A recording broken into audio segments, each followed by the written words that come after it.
मेरा नाम है हरिया, मैं काम करता हूँ बहुत बढ़िया, खाता हूँ खाना और रोज गाता हूँ गाना। अरे यार, आज तो बहुत देर हो गई। इस खतरनाक जंगल को देखकर तो मेरे हाथ पैर ठंडे हो गए हैं। अगर मैं वक्त पर गांव नहीं पहुंचा तो मालिक बहुत नाराज हो जाएंगे। तभी हरिया को एक आवाज सुनाई देती है। सुनिए हरु जी। अरे, ये आवाज किसने दी? तभी हरिया को सामने कुछ दूर एक औरत खड़ी दिखाई देती है। अरे भाई, ये औरत अकेली इतनी रात को इस जंगल में क्या कर रही है? चलकर पूछना पड़ेगा। फिर हरिया अपनी बैलगाड़ी उस औरत के सामने लाकर रोक देता है और उससे पूछता है। अरे सुनिए, आप इतनी रात को इस खतरनाक जंगल में अकेली क्या कर रही हैं? तभी वो औरत मीठी आवाज में कहती है, अरे हरु जी, आप आ गए। मैं कब से आपका इंतजार कर रही थी। वैसे तो यहाँ से काफी लोग गुजर चुके हैं, लेकिन मैं खास आपका इंतजार कर रही थी। अच्छा, तुम सच कह रही हो? मुझे तो यकीन नहीं हो रहा है। वो क्या है ना, आज तक किसी ने मुझसे इतने प्यार से बात नहीं की। हाँ हाँ हरु जी, मैं सच कह रही हूँ। अब देर मत करिए और जल्दी से मुझे मेरे घर तक छोड़ दीजिए। हाँ हाँ, कौन सी बड़ी बात है, अभी छोड़ देता हूँ। आप मेरे पीछे बैलगाड़ी में बैठ जाइए और मुझे रास्ता बताते चलिए। फिर वो औरत हरिया की बैलगाड़ी में बैठ जाती है और हरिया बैलगाड़ी हाँकता हुआ आगे चल पड़ता है।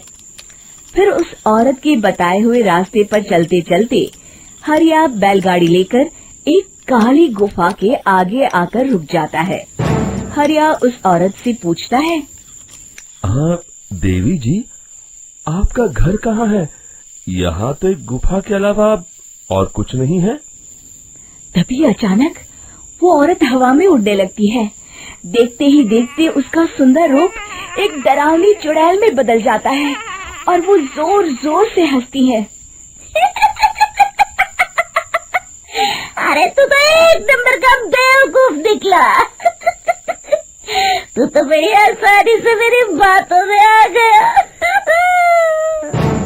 अरे मर गया रे, ये तो एक चुड़ैल है। हे भगवान बचा ले, ये तो बड़ी डरावनी दिखाई दे रही है। और फिर अगले ही पल हरिया की बैलगाड़ी में रखा सारा सामान हवा में उड़ता हुआ उस काली गुफा के अंदर चला जाता है और वो चुड़ैल भी उस गुफा के अंदर जाकर कहीं गायब हो जाती है। हरिया ये नजारा देख बुरी तरह घबरा और परेशान हो जाता है। अरे, ये चुड़ैल तो मेरा सारा सामान लेकर गुफा में गायब हो गई। अब क्या होगा? अगर मैं गांव खाली हाथ गया तो मालिक मेरी अच्छी खबर लेंगे। मेरी इस बात का कोई यकीन भी नहीं करेगा। फिर आखिर वही हुआ। हरिया के मालिक चंपक सेठ को हरिया की किसी भी बात पर रत्ती भर भी यकीन नहीं हुआ। चंपक सेठ को लगा हरिया झूठ बोल रहा है और उसने ही लालच में आकर सारा सामान हड़प कर लिया है। फिर हरिया को बेईमान समझकर चंपक सेठ उसे काम से निकाल देता है।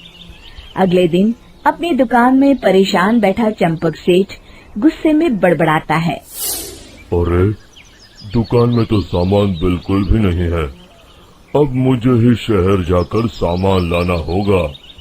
फिर वो अपनी बैलगाड़ी लेकर शहर चला जाता है।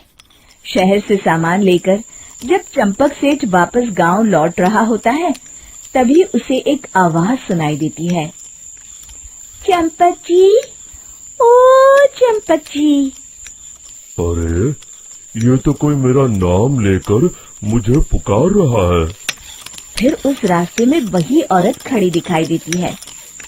फिर क्या था, हरिया की तरह चंपक सेठ भी उस औरत के पास अपनी बैलगाड़ी लेकर जाता है और वो भी उसकी चिकनी चुपड़ी बातों के मुंह जाल में फंस जाता है।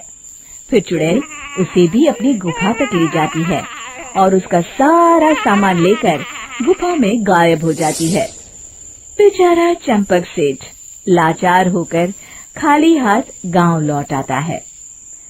फिर ये उस जंगल में रोज की बात हो जाती है। जो कोई भी शहर से कुछ लेकर गांव की तरफ लौटता, वो चुड़ैल उसे बेवकूफ बनाकर उसका सारा सामान लेकर गुफा में गायब हो जाती। एक दिन हरिया एक लकड़हारे को उसी जंगल की तरफ जाते हुए देखता है। फिर हरिया उसे रोकते हुए कहता है, अरे भाई, क्यों अपनी मौत को दावत दे रहे हो? मेरी बात मानो, आगे जंगल में मत जाओ, वहाँ एक बड़ी भयानक चुड़ैल रहती है। लकड़हारा हरिया की बातों को नजरअंदाज करते हुए कहता है, अरे भाई, मुझे पहले ही बहुत देर हो चुकी है, मुझे जाने दो भाई। शाम तक लकड़ियाँ काट कर शहर के बाजार में बेचना है। तुम अपनी ये कहानी किसी फुर्सत में बैठे इंसान को सुनाओ, मैं तो चला। इतना कहकर लकड़हारा वहाँ से आगे जंगल की तरफ चला जाता है। फिर अगले दिन गांव के मुखिया के घर के बाहर बहुत सारे लोग जमा हो जाते हैं।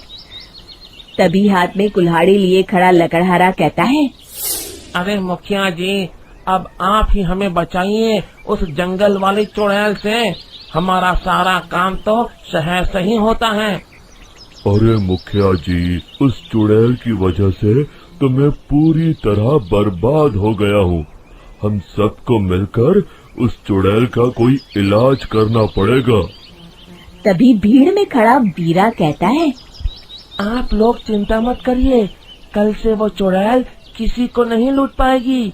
मेरे पास एक बहुत अच्छी तरकीब है। तभी चंपक सेठ उसका मजाक उड़ाते हुए कहता है, अरे तेरा नाम वीरा है तो क्या हुआ? तूने अभी उस चुड़ैल को देखा नहीं है? जाकर अपना काम कर, बड़ा आया। तब मुखिया जी कहते हैं, नहीं चंपक सेठ, मुझे लगता है हमें इस लड़के को एक मौका देना चाहिए। फिर सभी गांव वाले मुखिया जी की बातों से सहमत हो जाते हैं और वीरा शाम को एक बैलगाड़ी में कुछ सामान लादकर उस जंगल की ओर चल देता है। वीरा, ओ वीरा, कहाँ जा रहा है? तभी वीरा मुड़ के देखता है, वही चुड़ैल एक औरत के रूप में खड़ी है। अरे बहन जी, मैं आपको ही ढूंढ रहा था। देखिए, मैं आपके लिए क्या लाया हूँ। हैं? अरे वाह, तो खुद मेरे लिए इतना सामान लाया है। तू ही अकेला गांव में समझदार है। जरा देखो, मैं भी खोल के, बड़े भूख लगी है। जैसे ही चुड़ैल उस सामान पर से कपड़ा हटाती है, एक भगवान शिव की तेज रोशनी उसके अंदर मूर्ति से निकलती है और चुड़ैल अपने असली रूप में आकर जलने लगती है। अरे मैं जल रही हूँ, बचाओ! बचाओ! ओम नमः शिवाय, मर गई मैं! देखते ही देखते वो चुड़ैल राख के साथ उड़ जाती है और सभी गांव वाले भी वहां जाते हैं। शिक्षा बुराई पे सदा अच्छाई की ही जीत होती है।